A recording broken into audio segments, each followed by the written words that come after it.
പ്രിയപ്പെട്ട സുഹൃത്തുക്കളെ, ഈ കഴിഞ്ഞ ദിവസങ്ങളിലൊക്കെ നവീൻ ബാബുവിൻ്റെ ഭാര്യ മഞ്ജുഷയുമായി ബന്ധപ്പെട്ടുകൊണ്ട് മഞ്ജുഷ നടത്തുന്ന കോടതി ഇടപെടലുകളെക്കുറിച്ചിട്ടുള്ള വീഡിയോകളൊക്കെ ചെയ്യുമ്പോൾ വളരെയേറെ ദുഃഖത്തോടുകൂടിയും മനോവ്യഥയോടുകൂടിയുമാണ് ഞാൻ ആ വീഡിയോകളൊക്കെ ചെയ്തുകൊണ്ടിരുന്നത്. അതിൻ്റെ കാരണം എന്താണെന്നുള്ളത് വ്യക്തമാണല്ലോ.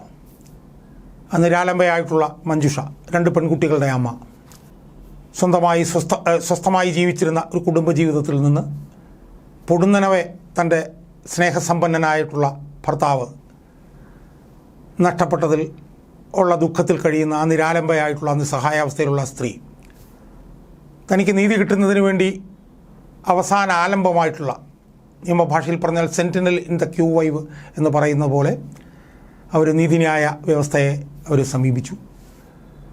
തൻ്റെ ഭർത്താവിൻ്റെ മരണത്തിൽ CBI അന്വേഷണം ആവശ്യപ്പെട്ടുകൊണ്ട് അവർ സിംഗിൾ ബെഞ്ചിനെ സമീപിച്ചു. സിംഗിൾ ബെഞ്ച് നിർഭാഗ്യവശാൽ അവരുടെ വാദം നിഷ്കരുണം തള്ളിക്കളയുകയുണ്ടായി. ആ തള്ളിക്കളഞ്ഞതിനെ തുടർന്നും അവർ അവരുടെ ആ ഒരു ഇച്ഛാശക്തി നിലനിർത്തിക്കൊണ്ട് അവർ പോരാട്ടം തുടർന്നതിൻ്റെ ഭാഗമായി അവർ ഡിവിഷൻ ബെഞ്ചിലേക്ക് പോയി. ഡിവിഷൻ ബെഞ്ചിലേക്ക് പോയപ്പോൾ അവർ സിംഗിൾ ബെഞ്ചിൽ തങ്ങളെ ഏർപ്പാടാക്കിയ അഭിഭാഷകനെ അവർ മാറ്റി. സിംഗിൾ ബെഞ്ചിൽ അവർ ജോൺ റാൽഫ് എന്ന് പറയുന്ന അഭിഭാഷകനെയാണ് അവർ ഏർപ്പാടാക്കിയിരുന്നത്. അദ്ദേഹത്തെ മാറ്റി ഡിവിഷൻ ബെഞ്ചിൻ്റെ മുന്നിൽ ചെന്നപ്പോൾ അവർക്ക് കിട്ടിയ വിവരം അനുസരിച്ച് ഹൈക്കോടതിയിലെ പ്രഗത്ഭരായിട്ടുള്ള അഭിഭാഷകരിൽ ഒരാളാണ് എന്ന് അവർ വിശ്വസിച്ച S. ശ്രീകുമാർ എന്ന അഭിഭാഷകനെ അവർ ഏർപ്പാടാക്കി. ആ അഭിഭാഷകൻ അവരുമായി വിശദമായി കാര്യങ്ങൾ സംസാരിച്ച് അദ്ദേഹം കേസ് ഡിവിഷൻ ബെഞ്ചിൻ്റെ മുന്നിലെത്തിച്ചു. ഡിവിഷൻ ബെഞ്ച് എന്ന് പറയുമ്പോൾ PB സുരേഷ് കുമാറും ജോബിൻ സെബാസ്റ്റ്യനും അടങ്ങുന്നതായിരുന്നു ഡിവിഷൻ ബെഞ്ച്. ആ ഡിവിഷൻ ബെഞ്ചിൻ്റെ മുന്നിൽ അദ്ദേഹം വാദിച്ചപ്പോൾ മഞ്ജുഷയുടെ ആവശ്യമായ CBI അന്വേഷണത്തിന് പകരം CBI അന്വേഷണമില്ലെങ്കിൽ ക്രൈംബ്രാഞ്ച് അന്വേഷണമെങ്കിലും ആയാൽ മതി എന്നുള്ള വാദം അദ്ദേഹം അവിടെ ഉന്നയിച്ചതായി നമ്മൾ കേട്ടു. വളരെ ഹൃദയഭേദകമായിരുന്നു അത്. CBI അന്വേഷണത്തിന് വേണ്ടി മഞ്ജുഷ നടത്തിയിരുന്ന സമരത്തിനൊപ്പം നിന്നവർക്കെല്ലാം താങ്ങാവുന്നതിനും അപ്പുറത്തായിരുന്നു മഞ്ജുഷയ്ക്ക് വേണ്ടി എന്ന് നമ്മളെല്ലാം വിശ്വസിച്ച അഭിഭാഷകൻ്റെ ആ വാദം. CBI അന്വേഷണത്തിന് പകരം ക്രൈംബ്രാഞ്ച് അന്വേഷിച്ചാൽ മതി. എന്തൊരു അബദ്ധമായിരുന്നു അത് എന്ന് നമ്മൾ ആലോചിച്ചു. ക്രൈംബ്രാഞ്ച് എന്ന് പറയുന്നത് പിണറായി വിജയൻ്റെ ഒരു ചട്ടുകമാണെന്ന് എത്ര തവണ നമ്മൾ കണ്ടതാണ്. ഏറ്റവും അവസാനം പെരിയ കേസിൽ ഉൾപ്പെടെ നമ്മൾ കണ്ടതാണ്. അപ്പോൾ അദ്ദേഹം അവിടെ പറഞ്ഞതായി നമ്മൾ കേട്ട വാദമെന്ന് പറയുന്നത് ഡിവിഷൻ ബെഞ്ച് ഹോസ്റ്റൈലായിരുന്നു, വളരെ ഹോസ്റ്റൈലായിരുന്നു, അതുകൊണ്ട് ഇങ്ങനെ പറയേണ്ടി വന്നു. അത് അബദ്ധമാണല്ലോ. കാരണം ഹോസ്റ്റൈലാണ് എന്നുള്ളത് കൊണ്ട് പ്രയർ മാറ്റാൻ പറ്റുമോ സുഹൃത്തുക്കളെ? ഒരു കൊലപാതക കേസിൽ ഒരാൾ പ്രതിക്ക് വേണ്ടി വാദിക്കുമ്പോൾ കോടതിയിലെ ബെഞ്ച് ഹോസ്റ്റൈലായി എന്ന് പറഞ്ഞുകൊണ്ട് എന്നാൽ തൻ്റെ കക്ഷിക്ക് പരമാവധി ജയിൽ ശിക്ഷ തന്നാൽ മതി എന്ന് ഒരു പ്രതിയുടെ അഭിഭാഷകൻ പറയും? ഒരിക്കലും പറയില്ല. അതോടൊപ്പം തന്നെ നമ്മളെ ഞെട്ടിച്ചെന്താ, CBI അന്വേഷണം വേണ്ട എന്ന് ശക്തമായി വാദിച്ചുകൊണ്ടിരുന്ന ഗവൺമെൻറ് ഈ ശ്രീകുമാറിൻ്റെ വാദം വന്നപ്പോൾ ശ്രീകുമാർ ക്രൈംബ്രാഞ്ച് അന്വേഷണം മതി എന്ന് പറഞ്ഞപ്പോൾ സർക്കാർ അതിനെ എതിർത്തില്ല.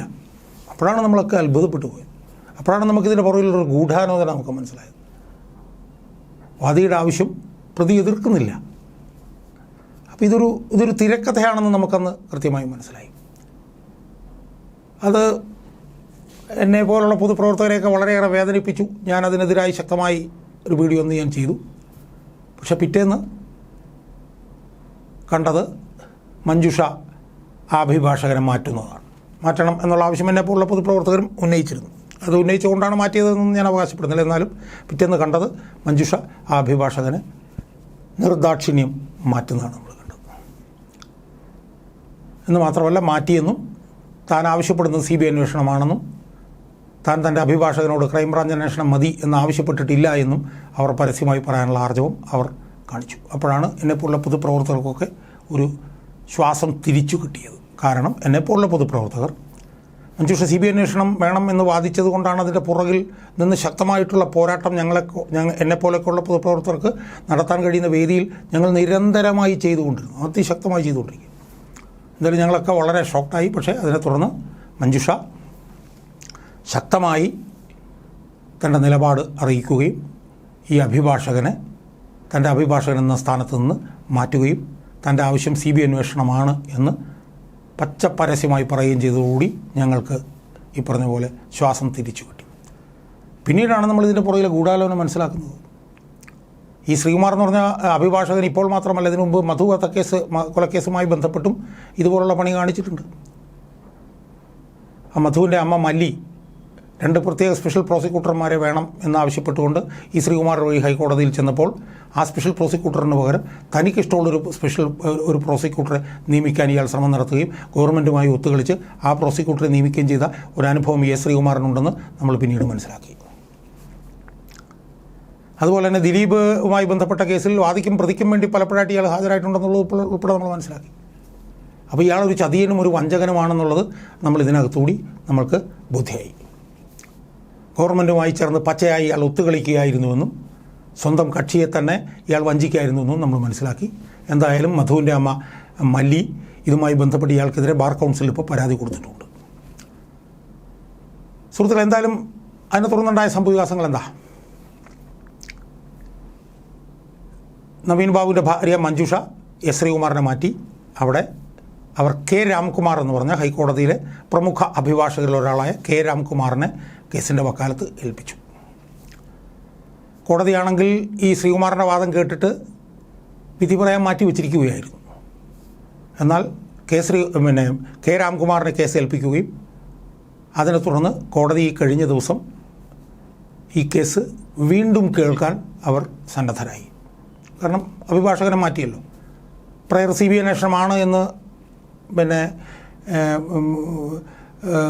നവീൻ ബാബുവിൻ്റെ ഭാര്യ മഞ്ജുഷ പറയുകയും ചെയ്തു. അതിനെ തുടർന്ന് കോടതി വീണ്ടും കേസ് കേട്ടു. K. രാംകുമാർ വളരെ ശക്തമായി മഞ്ജുഷയുടെ ആവശ്യമായിട്ടുള്ള CBI അന്വേഷണം ഡിവിഷൻ ബെഞ്ചിൻ്റെ മുന്നിൽ അവതരിപ്പിച്ചു. കോടതിയുടെ സമീപനത്തിലും ഗുണകരമായ ചില മാറ്റങ്ങൾ കാണുന്നുണ്ട് എന്നാണ് കോടതിയിൽ ഈ നടപടികൾ സൂക്ഷ്മമായി നിരീക്ഷിക്കുന്ന എനിക്ക് പറയാനുള്ളത്. നമുക്കറിയാം, കഴിഞ്ഞ ദിവസം ശ്രീകുമാർ വാദിച്ച ദിവസം കോടതി ഭയങ്കര ഹോസ്റ്റൈലായിരുന്നു എന്നാണ് നമ്മൾ കേട്ടത്. എന്തിനാണ് CBI അന്വേഷണം, പോലീസ് അന്വേഷണം പോരെ എന്നൊക്കെ ചോദിക്കുകയും അന്ന് വിധി പറയാൻ മാറ്റിവെക്കുകയും ചെയ്ത കോടതി ഇപ്പോൾ രാംകുമാറിൻ്റെ വാദത്തെ തുടർന്ന് കോടതി വിധി പറയാൻ മാറ്റിവെച്ചെങ്കിലും കേസ് ഡയറി, പോലീസിൻ്റെ കേസ് ഡയറി കാണണം എന്നുള്ള ആവശ്യം കോടതി ഇപ്പോൾ ഉന്നയിച്ചിരിക്കുന്നു. ഇത് ഒരു മാറ്റമാണ് എന്നാണ് ഞാൻ നിരീക്ഷിക്കുന്നത്. കാരണം ശ്രീകുമാർ വാദിച്ച ദിവസം കോടതി ഇങ്ങനെയൊന്നും ആവശ്യപ്പെട്ടില്ല. കോടതി വളരെ ഹോസ്റ്റൈലായിട്ട് എന്തിനാണ് CBI അന്വേഷണം, പോലീസിൽ എന്തിനാണ് നിങ്ങൾ അവിശ്വസിക്കുന്നതൊക്കെ ചോദിച്ച കോടതി രാംകുമാർ എന്ന് പറഞ്ഞ പ്രമുഖ അഭിഭാഷകൻ്റെ വാദത്തെ തുടർന്ന് ഇപ്പോൾ കേസ് ഡയറി ആവശ്യപ്പെട്ടിരിക്കുകയാണ്. പോലീസ് ഇതുവരെ നടത്തിയ അന്വേഷണം എന്താണ്, അതേത് രീതിയിലാണ് എന്നൊക്കെ മനസ്സിലാക്കുന്നതിന് വേണ്ടി പോലീസിൽ നിന്ന് കേസ് ഡയറി കോടതി ആവശ്യപ്പെട്ടിരിക്കുന്നു. ഇതുകൊണ്ട് ഈ കേസ് ഡയറി ആവശ്യപ്പെട്ടു എന്നുള്ളതുകൊണ്ട് CBI അന്വേഷണം വരണമെന്ന് നിർബന്ധമുണ്ടെന്നൊന്നും ഞാൻ പറയുന്നില്ല. പക്ഷേ കോടതിയുടെ നിലപാടിലും പ്രകടമായൊരു മാറ്റമുണ്ട് എന്ന് നിരീക്ഷിക്കുന്നതിൽ തെറ്റില്ല എന്നാണ് എനിക്ക് തോന്നുന്നത്. എന്തായാലും എനിക്ക് ഇതിനെക്കുറിച്ച് പറയാനുള്ളത്, ഈ ഘട്ടത്തിൽ പറയാനുള്ളത്, അതിശക്തമായി മഞ്ജുഷ തിരിച്ചടിച്ചിരിക്കുന്നു എന്നുള്ളതാണ്. മഞ്ജുഷയുടെ കൂടെ നിന്ന് വഞ്ചിക്കാൻ ശ്രമിച്ച ആ അഭിഭാഷകനെ നിർദ്ദയം മാറ്റിയ മഞ്ജുഷ ഒരുപക്ഷെ ശ്രീകുമാറിനേക്കാൾ പ്രഗത്ഭനായിട്ടുള്ള അല്ലെങ്കിൽ സീനിയറായിട്ടുള്ള അഭിഭാഷകനായിട്ടുള്ള K. രാംകുമാറിനെ കേസ് ഏൽപ്പിച്ചു. K. രാംകുമാർ അതിശക്തമായി ആ കേസ് വാദിച്ചു. കോടതി അത് കൃത്യമായി കേട്ടു.